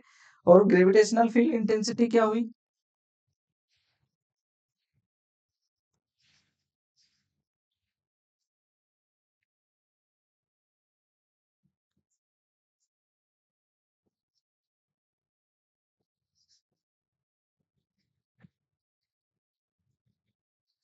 ग्रेविटेशनल फील्ड इंटेंसिटी वो क्या चीज हुई, आई जी इक्वल टू क्या होगा हमारे पास में, F बाई m नोट। ये क्या है देखें, I G equal to F कितना है हमारे पास में, G m m naught by r square by m naught. तो ये कैंसिल हो जाएगा, then I G equal to क्या आ जाएगा हमारे पास में, G m by r square. इसको ध्यान से याद रखें बच्चों, है ना, बहुत जरूरी फॉर्मूला है ये, इंपॉर्टेंट फॉर्मूला है आपके लिए। क्या चीज है ये, इसमें देखें जो ग्रेविटेशनल फील्ड इंटेंसिटी जो है, अगर हम इस पर डिपेंडेंसी देखें तो ये इस मास पर डिपेंड कर रही है। ये मास कौन सा है, जिस मास ने फील्ड प्रोड्यूस किया है, जिस मास ने फील्ड प्रोड्यूस किया है उसका मास है, जिस पर फील्ड लग रहा है उसका मास नहीं है, उसके मास पर फील्ड इंटेंसिटी डिपेंड करती ही नहीं है, ठीक है ना, यहाँ पर ऐसा। और ये इसका जो रेंज है वो कितना हो सकता है, यहाँ देखें, जितना ज्यादा मास होगा उतना ज्यादा क्या होगा, फील्ड इंटेंसिटी होगी, जितनी ज्यादा डिस्टेंस होगी फील्ड इंटेंसिटी उतनी कम हो जाएगी, जितना कम डिस्टेंस पर होगा फील्ड इंटेंसिटी उतनी ज्यादा बढ़ जाएगी। तो यहाँ पर जो रिलेशन है ये कैसा है, जो है I G inversely proportional to R square है ना। तो इसका ध्यान रख सकते हैं आप, ठीक। नेक्स्ट जो है, क्योंकि फील्ड इंटेंसिटी हम पढ़ रहे हैं तो फील्ड इंटेंसिटी से रिलेटेड, क्योंकि जो वेक्टर फॉर्म में क्या है, ये वेक्टर क्वांटिटी है, तो जैसे जैसे जो फॉर्मूले, जो क्वेश्चंस हमने किसके किए, ग्रेविटेशनल फोर्स के किए, वही सारे क्वेश्चंस किसके भी होंगे, ग्रेविटेशनल फील्ड इंटेंसिटी के भी होंगे। तो इसको भी जो है हमारे को करना होगा। देखें इसको क्या करना है, नेट फील्ड इंटेंसिटी 8.0, यहाँ पर 8.0। तो ऐसे क्वेश्चन के करने के लिए अभी देखें यहाँ पर कोई मास नहीं है ना, तो आप क्या माने कि एक टेस्ट चार्ज जो है, टेस्ट मास जो है आप अज्यूम कर ले। क्या अज्यूम कर ले, देखें यहाँ पर जो हमने किया ना, इसको हम क्या बोलते हैं, ये है हमारा क्या, टेस्ट मास, ये टेस्टिंग करने के लिए ओनली है ना। तो इसको क्या मान ले आप, इस पॉइंट पर आप क्या कर रहे हैं, मैग्नेटिक जो है ग्रेविटेशनल फील्ड कैलकुलेट कर रहे थे। तो यहाँ पर ये पॉइंट हो या ना हो, ये वाला मास इस वाली जगह पर फील्ड जो है इतना ही प्रोड्यूस करेगा, ये हो या ना हो। तो यहाँ पर जब हम ऐसे क्वेश्चन कर रहे हैं, ये क्वेश्चन कर रहे हैं, तो यहाँ पर भी जो है हमारा यहाँ पर कोई मास होगा, ये कोई जरूरी नहीं है कि हम यहाँ पर जो है इसको यहाँ पर कोई मास माने, नहीं भी मानते हैं तो भी जो है आप एम नॉट कोई मास एज्यूम कर सकते हैं। अब देखें यहाँ पर क्या कह रहे हैं, net field intensity 8.0, O point पर नेट फील्ड इंटेंसिटी कैलकुलेट करने के लिए कहा जा रहा है। तो ये वाला जो है इसके ऊपर फोर्स लगाएगा, तो फिर इंटेंसिटी इस वाले की वजह से भी होगी और इस वाले की वजह से भी होगी। डायरेक्शन जो है, यहाँ पर मैं डायरेक्शन लिख दूं, डायरेक्शन जो है, डायरेक्शन कैसे होगी, वो होगी सेम एज ग्रेविटेशनल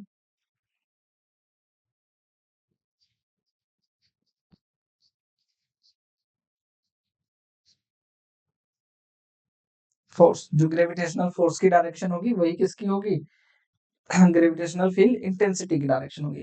तो इसकी वजह से फील्ड इंटेंसिटी इधर ही होगी, मान लो यहाँ मास होता तो इंटेंसिटी फोर्स इधर होता, इसी डायरेक्शन में फील्ड इंटेंसिटी भी होगी, इसकी वजह से फील्ड इंटेंसिटी इधर, ये होगी I1 और ये होगी क्या हमारी I2, ठीक।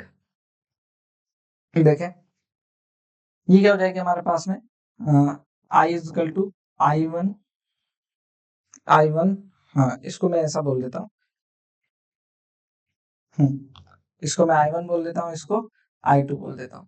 तो ये हो जाएगा I1 माइनस I2, क्योंकि ये प्लस का आई, ये माइनस का आई, आई कैप जो लेते हैं यूनिट वेक्टर, तो वेक्टर क्वांटिटी की फॉर्म में। अभी जो है एक ही एक्सिस पर है, जहां जितना पॉसिबल हो सके वेक्टर क्वांटिटी को स्केलर फॉर्म में कैलकुलेट करने की कोशिश करें। अगर नहीं पॉसिबल होता है वेक्टर फॉर्म से ही जो है काम बनेगा, देन वेक्टर फॉर्म से ही कैलकुलेट करें। अभी जो है हमारा काम हो जाएगा। ये क्या है, जी एम कितना है, यहाँ पर जो मास क्या लगा रहा है, फील्ड प्रोड्यूस कर रहा है, ये वाला प्रोड्यूस कर रहा है, अपॉन डिस्टेंस ये है आर स्क्वायर। यहाँ पर देखें तो इसकी वजह से होगी क्या, G M by R square. तो ये कितना हो जाएगा हमारे पास में, G M by R square, ये हो जाएगा 2 - 1 है ना, ये 2 टाइम्स, तो ये जाएगा हमारे पास में क्या, G M by R square. ये हमारा जो ये क्या होगी, ग्रेविटेशनल फील्ड इंटेंसिटी 8.0। ठीक, नेक्स्ट देखना क्या कह रहे, gravitational field intensity due to a particle of mass m at 5 meter distance is 10 units, then find its value at 10 metre. जो है 10 मीटर पर जो है ग्रेविटेशनल फील्ड इंटेंसिटी की वैल्यू क्या होगी, है ना। जो है अभी कितना दे रखा है, 5 मीटर पर तो इतना दे रखा है, पूछ रहे हैं क्या 10 मीटर पर कितना होगा। तो जो है I1 जो है हमारा कितना दे रखा है, मान लीजिए 10 यूनिट्स, 10 यूनिट्स मतलब न्यूटन पर केजी। ये इसका वैल्यू क्या हुआ, G M by R square से कैलकुलेट कर सकते हैं। यहाँ पर मास ए दे रखा है। अब जो है आर जो है हमारा क्या था, यहाँ पर जी एम, यहाँ पर 5 का स्क्वायर। ठीक, अब जो है I2 आपसे पूछा जा रहा है, I2 क्या होगा 10 मीटर पर, है ना। तो ये क्या हो जाएगा, जी एम बाई डिस्टेंस कितनी है 10, तो ये 10 का स्क्वायर हो गया। तो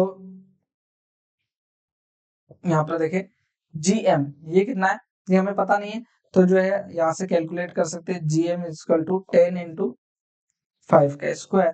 तो यहाँ जी एम रख देते हैं, ये हो जाएगा 10 इंटू 5 का स्क्वायर अपॉन 10 का स्क्वायर। तो यहाँ देखें तो एक 10 से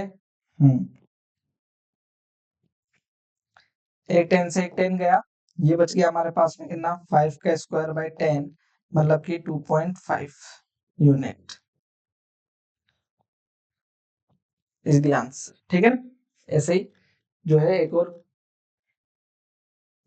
हम बात करें किसकी, मल्टीपल जो है पार्टिकल्स की वजह से, मल्टीपल पार्टिकल्स की वजह से इक्वेशन जैसे हमने देखा, दो से ज्यादा मासेस थे उसकी वजह से। तो ये जो है हमारा सेम जो है किसी की तरह, जो हम सुपरपोजिशन ऑफ फोर्सेस की बात करी थी, तो जो है ग्रेविटेशनल फोर्स जब हमारा आया था, नेट ग्रेविटेशनल फोर्स, उसी तरीके से नेट ग्रेविटेशनल फील्ड इंटेंसिटी भी हमारी कैलकुलेट हो जाएगी।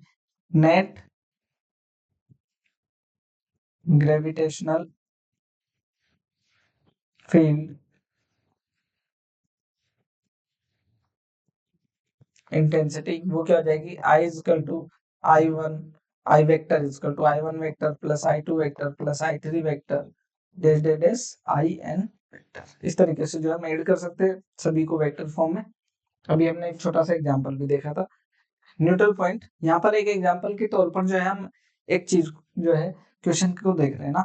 अभी जो है पहले एक एग्जांपल देखते हैं। हम यहाँ पर एक m मास बोल रहे हैं, यहाँ पर जो है हम 8m मास ले रहे हैं, क्या 8m मास। अब जो है हम यहाँ कह रहे हैं कि क्या एक ऐसा पॉइंट पॉसिबल है यहाँ पर जहाँ पर ग्रेविटेशनल फील्ड जो है, अच्छा डिस्टेंस जो है इनके बीच में मैं 9 मीटर ले लेता हूँ, क्या 9 मीटर।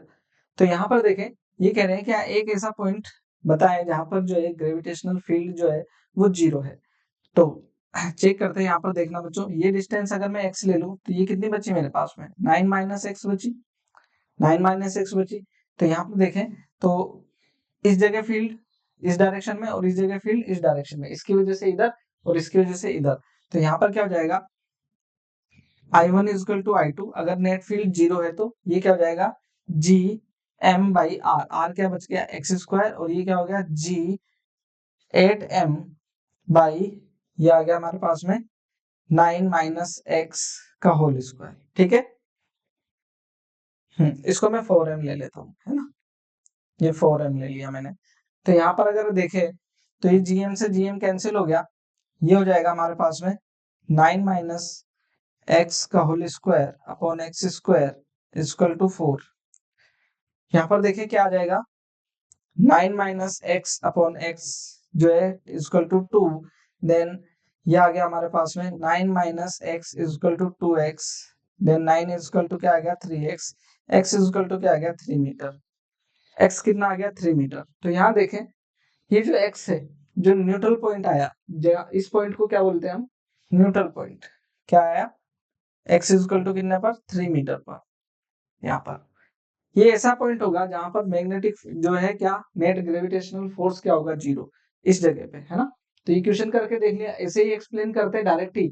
तो जो है कई बार जो है प्रैक्टिकली चीजों को अगर हम देखें तो ज्यादा जो है बेहतर समझ में आता है कंपेयर टू जो है हम न्यूमेरिकली, है ना। अब जो है इसको हम न्यूमेरिकल कर लेंगे, न्यूमेरिकली जो है हम इसको देख लेंगे। तो यहाँ पर क्या है, एक जो है फील आएगा, एक ऐसा पॉइंट आएगा जहां पर ग्रेविटेशनल फोर्स क्या होगा, 0। तो यहाँ पर जो इस चीज को देखना है कि जो ग्रेविटेशनल फोर्स है, जो ग्रेविटेशनल फोर्स है वो, या ग्रेविटेशनल फील्ड जो है वो 0 कहां पर हो रहा है, छोटे मास की तरफ। ऑब्वियस सी बात है, ये होना भी चाहिए था। कैसे, इसको देखें, छोटा वाला मास यहाँ पर ज्यादा अट्रैक्शन फोर्स लगाएगा कंपेयर टू, अगर ये बड़े मास की तरफ होता, बड़े मास की तरफ से तो क्या होता, ये ज्यादा अट्रैक्ट कर लेता, है ना। छोटा मास कम डिस्टेंस पर ज्यादा अट्रैक्ट कर पाएगा, लेकिन क्योंकि ये बड़ा मास है तो ये ज्यादा डिस्टेंस तक भी क्या कर सकता है, अट्रैक्शन उतना ही दिखा सकता है जितना छोटी डिस्टेंस पे दिखा रहा है। तो जो है ये क्या हो जाएगा आपका, जो न्यूट्रल पॉइंट है वो छोटे मास की तरफ आपको मिलता है हमेशा, ठीक।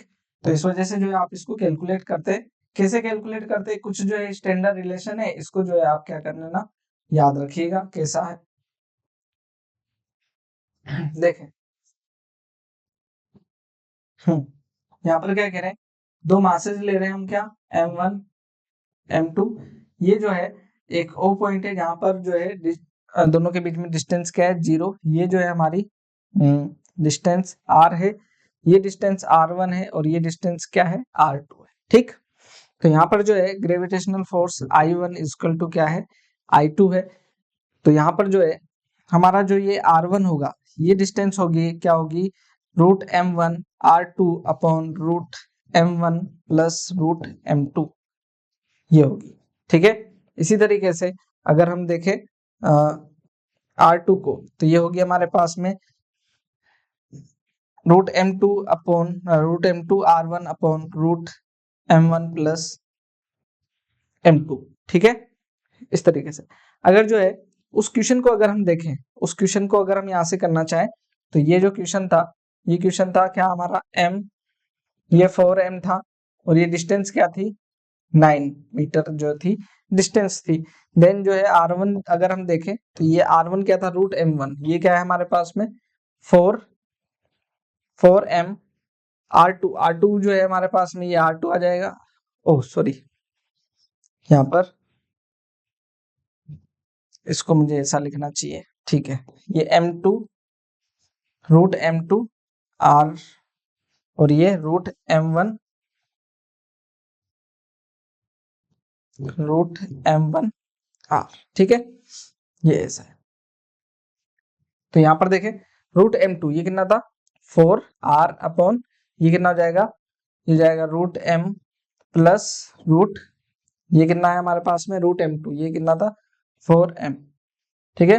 देन जो है R1 इक्वल टू हो जाएगा 2m R अपॉन, ये जाएगा √m प्लस 2m, 2√m, ठीक, ये हो गया।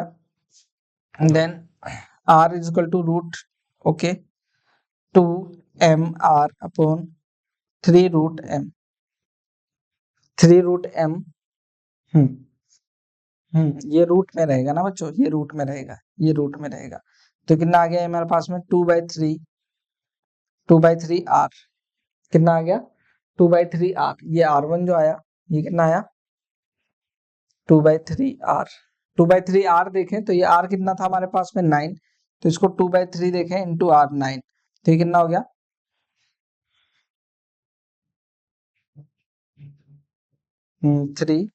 6 मीटर, ठीक है, 6 मीटर। तो R1, ओके, यहाँ क्या आएगा m1, और ये क्या आएगा m2, ऐसा डायरेक्ट। तो m1 जो है यहाँ पर फिर जो है आसानी से हो जाएगा, ठीक है। ये क्या है हमारा R1 m1 आएगा, यहाँ पर क्या आएगा m2, तो इसको जो है आप याद रख सकते हैं। ठीक है स्टूडेंट्स, फिर जो है हम आगे बढ़े अगले क्वेश्चन की तरफ। यहाँ पर इसी से ही जो है हम क्या कर सकते हैं, डायरेक्ट क्वेश्चंस भी जो है इससे का यूज कर सकते हैं। क्या करें, if the distance between centre of earth and moon is D, जो है अर्थ और मून के बीच में जो है डिस्टेंस क्या है, दे रखिए डी, और जो है mass of earth 64 times that of moon, जो है मास ऑफ अर्थ जो है वो मून से 64 टाइम्स है, and that distance from the centre of earth gravitational field will be 0, जो है कितनी डिस्टेंस पर ग्रेविटेशनल फील्ड जो है वो क्या होगा, 0 होगा, ये हमारे को देखना है। तो यहाँ पर क्या दे रखा है, एक मास जो है हमारे को अर्थ का है, ये क्या है हमारे पास में अर्थ है, और दूसरा जो है हमारे पास में क्या है, मून है, इसका मास जो है m है, तो ये क्या है हमारे पास में 64 m, ठीक है ना ये, और जो है इनके बीच में डिस्टेंस क्या दे रखी है, डी डिस्टेंस दे रखी है, एट वो distance from the centre of, जो है कितनी डिस्टेंस पर जो है ग्रेविटेशनल फील्ड 0 हो जाएगा। तो ये अगर मैं इससे निकाल रहा हूँ ना, ठीक, इससे निकालूं, तो ये अगर मैं इसको m1 बोल दूं, इसको मैं m2 बोल दूं, तो हमारे पास में r1 जो है इस वाले से कितने आ जाएगी, root m1 r upon root m1 plus root m2, ये हमारा जो है आंसर होगा। यहाँ पर देखें ये कितना होगा, रूट 64 m अपॉन ये हो जाएगा root 64 m plus root m into R, R जो है हमारा क्या है, डी है, तो यहाँ जो इसको कैलकुलेट कर लेंगे तो जाएगा 8 रूट m तो सभी से कैंसिल हो जाएगा, ये हो जाएगा हमारे पास में 8/9 हो जाएगा, डी क्या हो जाएगा 8/9, डी इज द आंसर। ठीक है, तो इस तरीके से हम चीजों को सोल्व कर पाते बच्चों आसानी से।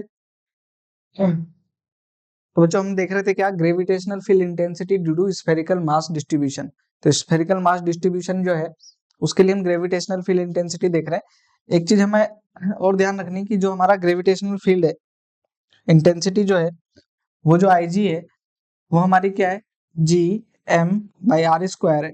इसको अगर हम डायरेक्शन की फॉर्म में देखें, अगर हम वेक्टर फॉर्म में देखते हैं r², तो इसका जो डायरेक्शन होता है बच्चों, क्योंकि जो है ये अट्रैक्टिव टाइप का है, तो ये जो इसका डायरेक्शन है वो क्या होता है, नेगेटिव, आर कैप है ना, नेगेटिव डायरेक्शन होता है। तो ये जो है इसका नेगेटिव साइन जो है वेक्टर के साथ में, ये भी हमारे को ध्यान रखना चाहिए। ठीक, तो एक तो जो है हमारे पास में ये है, साथ ही जो है अगर हम स्फेरिकल मास डिस्ट्रीब्यूशन के लिए देखते हैं तो पहले जो है हम देखें किसके लिए, for solid sphere,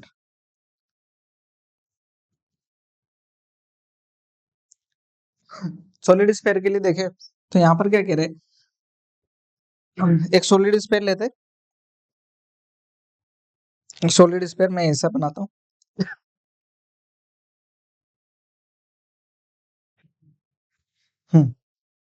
solid sphere ले रहे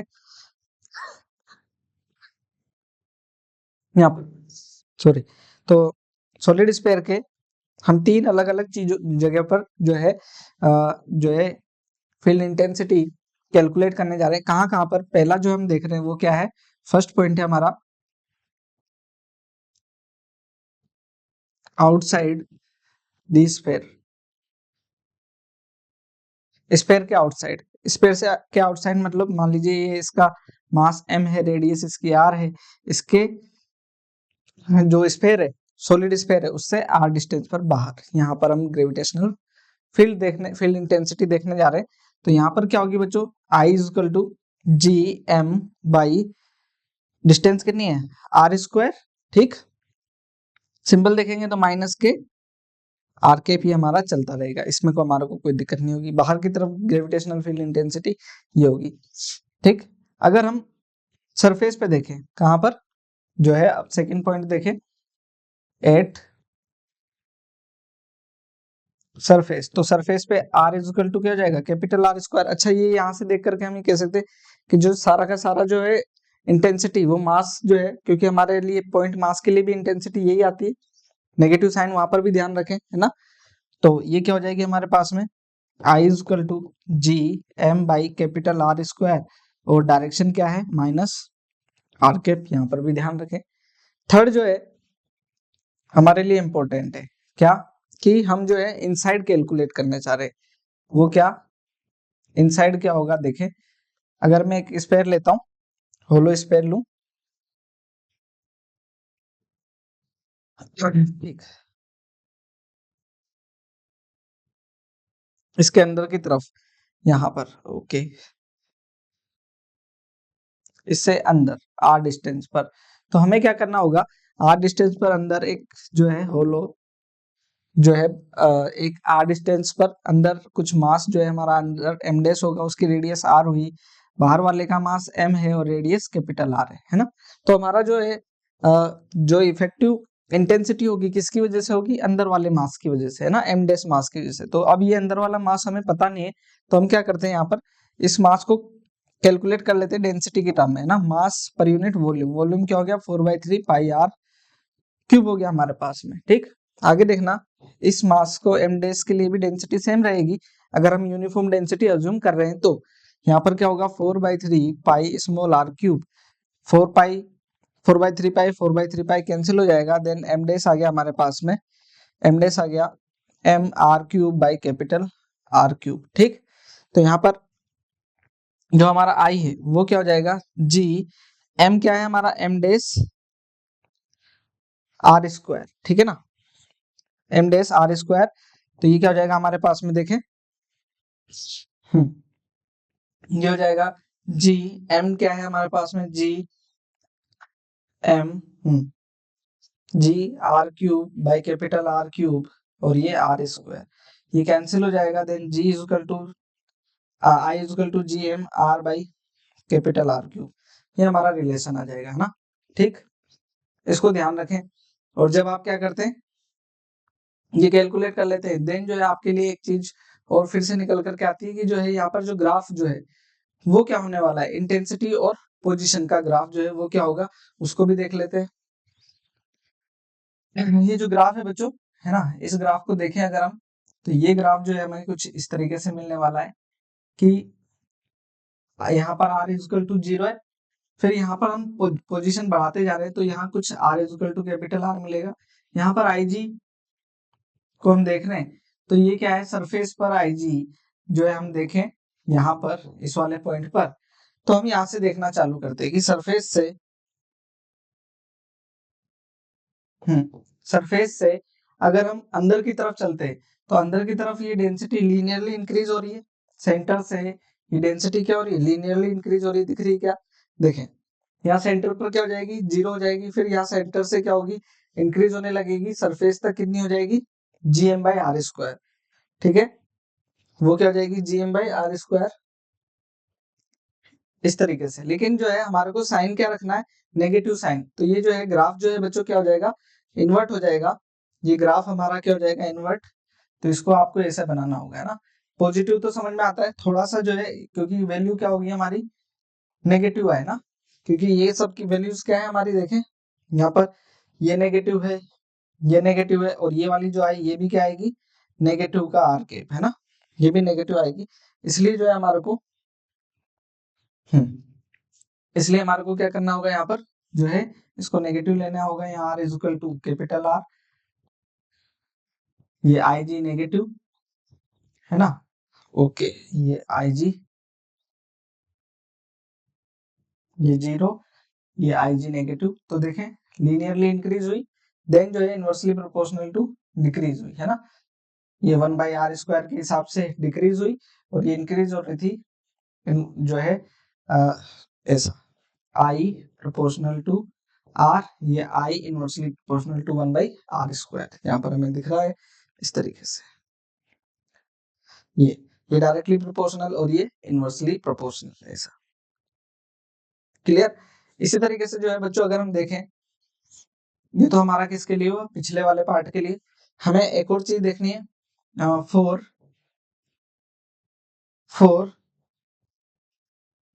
होलो स्फीयर, तो फोर होलो स्फेरिकल बॉडी है, तो अगर हम देखें तो पहला जो है हमारे वहां पे क्या एट आउटसाइड, आउटसाइड देखें तो आउटसाइड जो हमें मिलेगा आई जी, वो क्या मिलेगा -GM/r square, are cap minus के साथ में सिमिलर, क्योंकि जो है अगर हम होलो स्फीयर को भी देखते हैं, होलो स्फीयर को भी देखते हैं तो वो भी जो है उसके लिए मास पूरा m ही है, मास पूरा m है और रेडियस क्या है r है, लेकिन पॉइंट जो है हमारा क्या है, बाहर है, पॉइंट बाहर है, तो इसके लिए मास जो है ये क्या होगा, ओके, ये मास क्या होगा, पूरा कंसंट्रेटेड ही होगा सेंटर पर, तो हमारे लिए तो m मास है और r डिस्टेंस पर है, कोई दिक्कत नहीं होगी। दूसरा देखें b क्या होगा, एट सरफेस, सरफेस पे भी क्या होगा, ये सेम होगा उसी के तरीके से, तो ये क्या हो जाएगा, I G is equal to G M by capital R square minus R के। अगर हम इनसाइड देखें तो यहाँ पर बच्चों बहुत ही इंटरेस्टिंग सी चीज है, इनसाइड क्या है, इनसाइड अंदर कोई मास ही नहीं है ना, मास नहीं है, इट मींस यहाँ पर जो हम I G is equal to लिखते हैं जी एम डेज बाई आर स्क्वायर, ठीक है ना, तो यहाँ नेगेटिव आर के, तो जो एम डेज है, एम डेज क्या है हमारा, या इसको हम सिग्मा एम इन बोले, ठीक है ना, तो वो क्या है हमारा जीरो है, तो यहाँ हम रखेंगे जीरो, तो ये हमारा आई जी क्या आ जाएगा, जीरो। तो मतलब इनसाइड क्या नहीं है, कोई जो है ग्रेविटेशनल फील्ड नहीं है। तो यहाँ ग्राफ जो है वो किस तरीके का बनेगा उसको देखें, यहाँ पर R is equal to capital R, ये आई जी, ये जो हमारा स्ट्रेट आ रहा था पहले, अब क्या हो जाएगा, ये जीरो है ना, अब क्या आ जाएगा जीरो, सिर्फ क्या पार्ट आएगा, ये वाला पार्ट, सिर्फ क्या आएगा, ये वाला पार्ट आएगा, आई इनवर्सली प्रोपोर्शनल 1/r स्क्वायर, यहाँ पर क्या है आई, इस वाले रीजन में क्या होगा, आई क्या होगा, जीरो होगा, यहाँ पर कोई ग्रेविटेशनल फील्ड नहीं होगा इनसाइड, तो ये ध्यान रखें। एक क्वेश्चन है बच्चों बहुत अच्छा आपके लिए, देखें यहाँ पर क्या कह रहे हैं, एक स्फेयर है ना, एक क्या ले रहा हूं मैं, स्फेयर ले रहा हूं, ठीक, स्फेयर ले रहा हूं जिसका मास m है, रेडियस उसकी r है, रेडियस क्या है, r है, ये आपका जो है एक होलो स्फेयर है ना, और ऐसा ही जो है हम क्या ले रहे हैं, एक सॉलिड स्फेयर, ठीक, ये जो है सॉलिड स्फेयर है, ठीक है, आपसे जो है ये भी इसका रेडियस r है, मास m है, ठीक, आपसे पूछा जा रहा है कि आप बताएं ग्रेविटेशनल फील्ड इंटेंसिटी कहां पर, r is equal to r by 2 पर, b पूछ रहे हैं r is equal to capital R पर, और c पूछ रहे हैं r is equal to 2r पर, दोनों के लिए है ना। तो दोनों के लिए बच्चों अगर आप सिंपल जो है बहुत ही सिंपल तरीके से हम कैलकुलेट करना चाह रहे हैं, तो यहाँ पर ये आई जी कितना आएगा मुझे बताएं, ये आएगा मैग्नीट्यूड की फॉर्म में लिख लेता हूं मैं, क्योंकि अभी मेरा डायरेक्शन से कोई मतलब नहीं है, वो क्या जाएगा जी अंदर की तरफ क्या होता है, जी एम स्मॉल आर क्या है, r by 2 upon capital R cube, ठीक, ये हमारा आई जी हो जाएगा इस तरह, इसके लिए हो जाएगा आई जी, ये हो जाएगा G M by R square, इसके लिए क्या होगा, I G G M by R का स्क्वायर अपॉन होता है हमारे पास में, तो ये कितना हो जाएगा 2r स्क्वायर, ये जो है ना ये इसका ध्यान रखना है, और ये किसके लिए, सॉलिड के लिए, सॉलिड स्फीयर के लिए, इसके लिए है ना, ये पूरा। अगर हम होलो स्फीयर की बात करें ना, यहाँ पर होलो स्फीयर की, तो होलो स्फीयर में देखें, ठीक, मैं इसको ऐसे लिख देता हूँ, हाँ, ये जो है ज्यादा आसानी है, ज्यादा सही ये रहेगा कि मैं यहीं पर चेंज कर दूं, यहाँ पर इसको मैं जो है इसको होलो और इसको सॉलिड बोल लिख देता हूँ, और इसको होलो, है ना, ये सॉलिड के लिए हो गया, और होलो के लिए क्या हो जाएगा, जो है ए देखें फिर से वही चीज है ना, अंदर की तरफ ग्रेविटेशनल फील्ड इंटेंसिटी क्या होती है, जीरो, सीधा जीरो कर दो, अंदर की तरफ सरफेस पे क्या हो जाएगी, वही G M by capital R square, और आउटसाइड क्या होगी, वो होगी I G equal to G M by 2r का स्क्वायर, ये इनसाइड ग्रेविटेशनल फील्ड इंटेंसिटी होगी, ठीक है। तो मेरे ख्याल से जो है आपको समझ में आया होगा। एक और जो है अच्छा क्वेश्चन हम कर रहे हैं, यहाँ पर देखिएगा,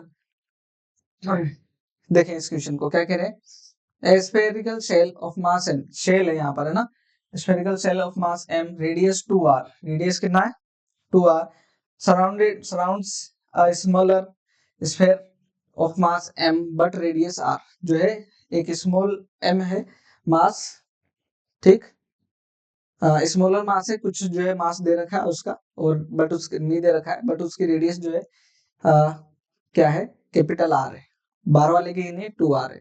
इफ बोथ स्फीयर है कॉमन सेंटर, दोनों के सेंटर क्या है कॉमन है, then find the intensity of gravitational field at r from the centre, जो है कितना, यहाँ पर देखें एक जो है यहाँ पर एक अंदर एक स्फीयर है जिसका रेडियस r है, एक ये बाहर स्फीयर है जिसका रेडियस 2r है, इसका मास दे रखा है हमारे को m, अंदर वाले का मास हमारे को गिवन है भी नहीं। आगे ये पूछ रहे कि आपको जो है r/2 डिस्टेंस पर ग्रेविटेशनल फील्ड कैलकुलेट करना है। तो पहले जो है यहाँ पर फर्स्ट वाले को देख लेते हैं, r जो है हमारा क्या r/2 है, r जो है r/2 मतलब इनसाइड हुआ, इसके इनसाइड, अच्छा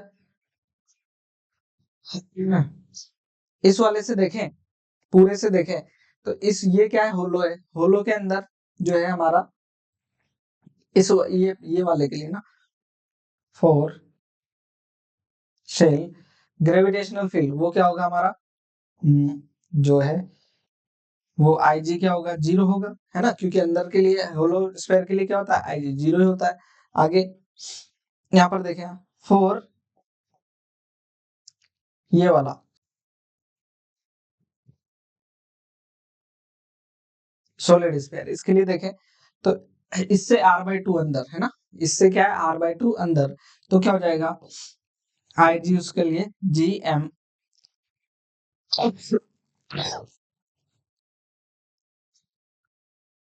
उसके लिए क्या होता है GM/r/r³ होता है, तो ये हो जाएगा हमारे पास में GM, r कितना है हमारे पास में r/2 और r³, तो इसको सोल्व कर लेंगे, है ना, ये कितना आएगा हमारे पास में, एक r से r कैंसिल हो जाएगा, तो GM/2r²,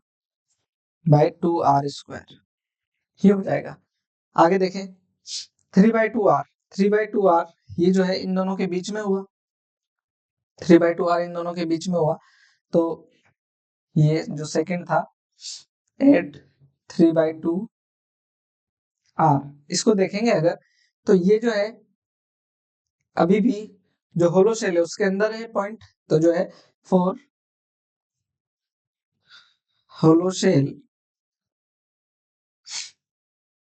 फॉर होलो शेल क्या हो जाएगा हमारे पास में IG क्या होगा फिर से 0, क्योंकि होलो शेल के अंदर तो कोई जो है ग्रेविटेशनल फील्ड होता ही नहीं है, ये खत्म। For solid shell, solid sphere है, सॉलिड स्फीयर इसके लिए देखें तो इसके लिए पॉइंट क्या है बाहर की तरफ है, इसके लिए पॉइंट क्या है बाहर, तो ये क्या हो जाएगा हमारा IG कितना हो जाएगा GM/r² होता है बाहर के लिए, तो r कितना है हमारा 3/2, तो ये जाएगा GM, ये जाएगा 3/2r का स्क्वायर, देन IG हो गया हमारे पास में ये हो जाएगा 3, तो ये हो जाएगा 4/9, 4/9 GM/r², इस तरीके से, है ना। तो ये जो है हमारी ग्रेविटेशनल फील्ड इंटेंसिटी के बारे में जो है हमारा पूरा इंफॉर्मेशन रहने वाला है, ठीक है। ठीक है बच्चों, तो जो है आज का लेक्चर हम इतना ही रखते हैं, मिलते हैं आपसे नेक्स्ट लेक्चर में, तब तक के लिए थैंक यू।